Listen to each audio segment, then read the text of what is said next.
Hello student आजिर এই ভিডিওটোত আমি class 10 অসমীয়াৰ মোস্ট ইম্পৰ্টেন্ট ৰচনা লৈ আহিছো। তোমালোকৰ এইবাৰ মেট্ৰিক পৰীক্ষাত কোনবোৰ ৰচনা তোমালোকৰ ইম্পৰ্টেন্ট হয় বা তোমালোকৰ পৰীক্ষাত আহিব পাৰে সেইবোৰ আজি আমি এই ভিডিওটোত আলোচনা কৰিম। লগতে তোমালোকৰ আগন্তুক যি হাফ ইয়াৰলি এক্সাম আছে বা তোমালোকৰ প্ৰি ফাইনেল এক্সাম আছে তাত তোমালোকৰ কেনেকুৱা ৰচনা আহিব পাৰে এইখিনি আজি আমি এই ভিডিওটোত আলোচনা কৰিম।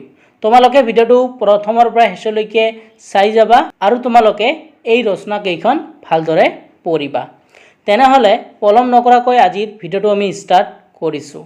তোমালোকৰ প্ৰথম যিখন ৰচনা ইম্পৰ্টেন্ট হয় সেই ৰচনাখন হল তোমাৰ প্ৰিয় গ্ৰন্থ।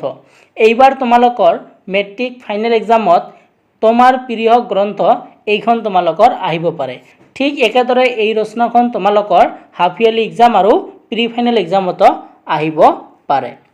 তাৰ পিছত 2 নম্বৰত যিখন ৰচনা তোমালোকে ভালকৈ পঢ়িবা তোমালোকৰ পৰীক্ষাত আহিব পাৰে সেই ৰচনাখন হল সামাজিক মাধ্যম আৰু বৰ্তমান সময়ত ইয়াৰ প্ৰভাৱ। এই ৰচনাখনো কিন্তু তোমালোকৰ পৰীক্ষাৰ কাৰণে ইম্পৰ্টেন্ট হয়। তোমালোকৰ final exam, half yearly exam, pre final exam এইবোৰৰ কাৰণে কিন্তু ইম্পৰ্টেন্ট হয়। তাৰ পিছত 3 নম্বৰত যিখন ৰচনা তোমালোকৰ ইম্পৰ্টেন্ট হয় সেইখন হল ভাল পোৱা এজন শিল্পী অথবা জুবিন গাৰ্গ। তোমালোকৰ কিন্তু এই ৰচনাখনো ইম্পৰ্টেন্ট হয়। ৰচনাখন তোমালোকৰ অৰ্দি এনেকৈ আহিব পাৰে অসমৰ সংগীত জগত আৰু জুবিন গাৰ্গ।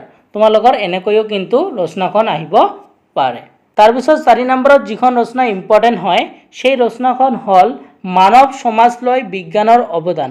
এই ৰচনাখনো কিন্তু তোমালোকৰ পৰীক্ষাৰ কাৰণে ইম্পৰ্টেন্ট হ'ব। ঠিক আছে। তাৰ পিছত তোমালোকৰ 5 নম্বৰত যিখন ৰচনা তোমালোকে পঢ়িবা সেই ৰচনাখন হল পৰিবেশ প্ৰদূষণ আৰু প্ৰতিকাৰ। তোমালোকে এইখনো পঢ়ি থবা।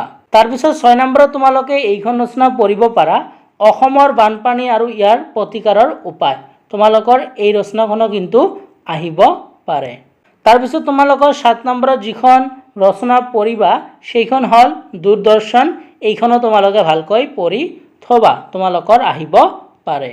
তাৰ পিছত 8 নম্বৰত আৰু এখন মই ৰচনা ৰাখিছো সেইখন হল অসমৰ প্ৰাকৃতিক সম্পদ। তোমালোকে এই ৰচনাখনো পঢ়ি থবা। তোমালোকৰ পৰীক্ষাত আহিব পাৰে। আজিৰ এই ভিডিওটোত মই তোমালোকক এই 8খন ৰচনাই দেখুৱাই দিলো। আশা কৰিছো তোমালোকে যদি এই 8খন ৰচনা পঢ়ি যোৱা তেনেহলে ইয়াৰ পৰাই তোমালোকৰ আহিব পাৰে আৰু এই ৰচনাবোৰ তোমালোকৰ হাফ ইয়াৰলি এক্সামতো আহিব পাৰে। তাৰ পিছত তোমালোকৰ প্ৰি ফাইনেল এক্সামতো আহিব পাৰে আৰু তোমালোকৰ ফাইনেল এক্সামতো আহিব পাৰে। ঠিক আছে। তো যদি তোমালোকে এই ৰচনাখিনি ভাল কৰি পঢ়া তেনেহলে তোমালোকৰ half yearly, pre final, final তিনিওটা এক্সামৰ কাৰণে কিন্তু হৈ যাব। ঠিক আছে। তো তোমালোকে এইকেইখন ৰচনা ভালকৈ পঢ়িবা। ইয়াৰ পৰা তোমালোকৰ আহিব পাৰে। বাকি তোমালোকে বেলেগ যদি চাব বিচাৰা তেনেহলে তোমালোকে চাব পাৰা, কিন্তু তোমালোকে এই 8খন ৰচনা তোমালোকে কিন্তু চাই যাবাই।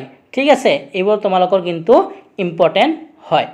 তো আশা কৰিছো আজি ভিডিওটো ভাল পালা আৰু যদি কাৰোবাৰ লগত ইয়াৰ উত্তৰবোৰ নাই তোমালোকে আমাৰ হোৱাটছএপ গ্ৰুপত জইন হ'বা। তাত মই তোমালোকক দিবলৈ চেষ্টা কৰিম। ঠিক আছে। আৰু যদি তোমালোকক ইংলিছৰ এছে লাগে তেনেহলে তোমালোকে কমেন্ট কৰিবা। মই তোমালোকক দিবলৈ ট্ৰাই কৰিম। তেনেহলে নতুন এটা ভিডিওৰ লগত তোমালোকৰ লগত পুনৰ দেখা দেখি হ'ম। ভিডিওটো চোৱাৰ কাৰণে তোমালোকক ধন্যবাদ জনাইছো।